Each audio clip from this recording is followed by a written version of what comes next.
મુકેશભાઈ, અમે મોટેરા ગામમાં પોલીસ સ્ટેશનની હદમાં વારંવાર દુકાનો અને ઘરો તૂટે છે. તેની રજૂઆત કરવા માટે થઈને અમે સરઘસને રેલી કાઢીને એ પ્રમાણે અમે મોટેરા પોલીસ સ્ટેશને લખાવવા ગયા હતા.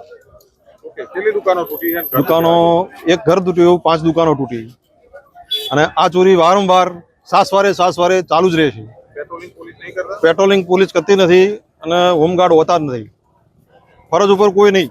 મારું નામ છે અશોક કુમાર વ્રજલાલ. સાહેબ, આ 2 મહિનાની અંદર આ બીજી વખત ચોરી થઈ. પહેલી વખતે 6-7 મકાનો તૂટ્યા હતા, જગ્યાએ દુકાનો તૂટી હતી.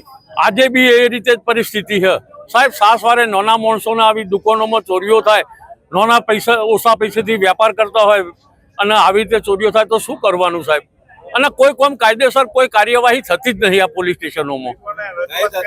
રજૂઆત કરીએ તો ફરિયાદો, રજૂઆત કરવા આવીએ તો નાના માણસો તો કોઈ ફરિયાદ કોઈ વાત જ નહીં સાંભળવાની સાહેબ.